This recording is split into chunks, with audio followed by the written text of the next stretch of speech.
Па, а чё ты так высоко конфет на елке-то повесил? Сыночка, так чтобы ты их до Нового года не съел.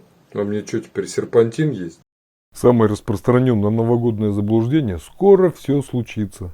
Старый Новый год придумали для того, чтобы доесть состарившуюся с Нового года колбасу и салаты.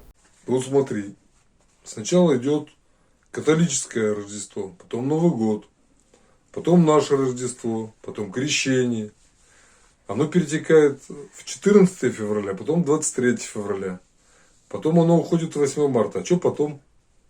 Ага, а потом заканчивается здоровье. Вот пришел к нам в гости старый Новый год.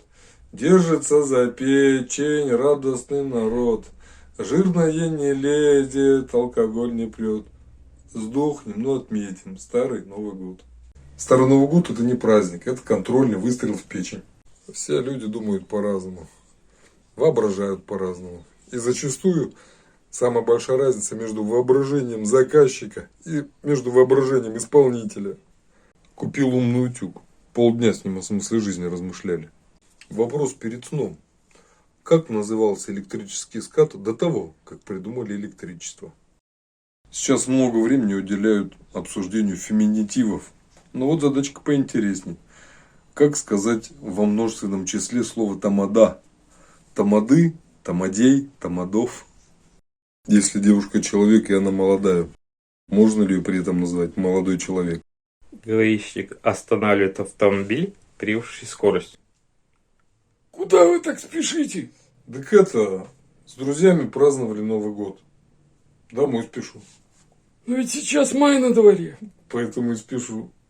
Хозяин автобазы в конце дня рабочего всех провожает и целует в губы для того, чтобы узнать, какая сволочь сливает топливо.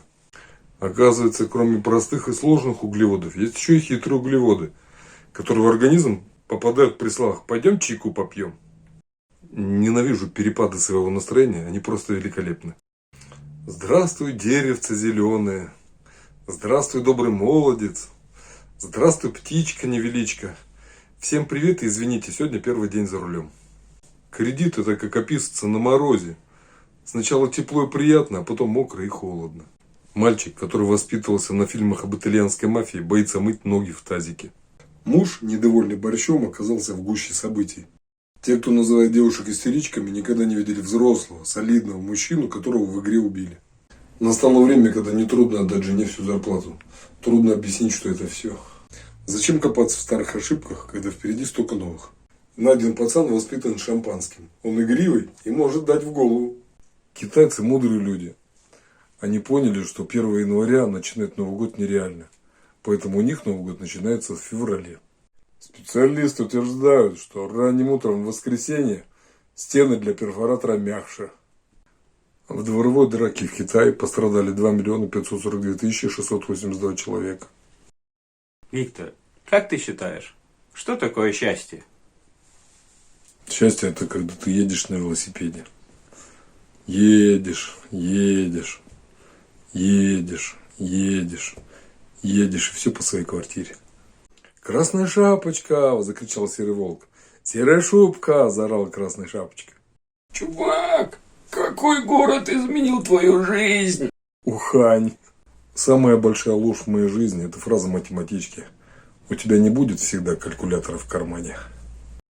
Вопрос не в том, что твои друзья психи. Вопрос в том, почему ты чувствуешь себя комфортно в обществе людей, больных на голову. Если вы потеряли ребенка на пляже в Китае, не ищите его, рожайте нового. Если у мужчины ногти на ногах и руках покрашены лаком, это не значит, что он трансвестит. Скорее всего, у него просто подрастает маленькая дочь. В кабинете психолога. У вас кто-нибудь страдал из родни алкоголизмом? Почему же страдал? Все пили и радовались. Каждый день качаюсь по 3,5 часа, а мышцы не растут. Блин, может что-то с качелями не так?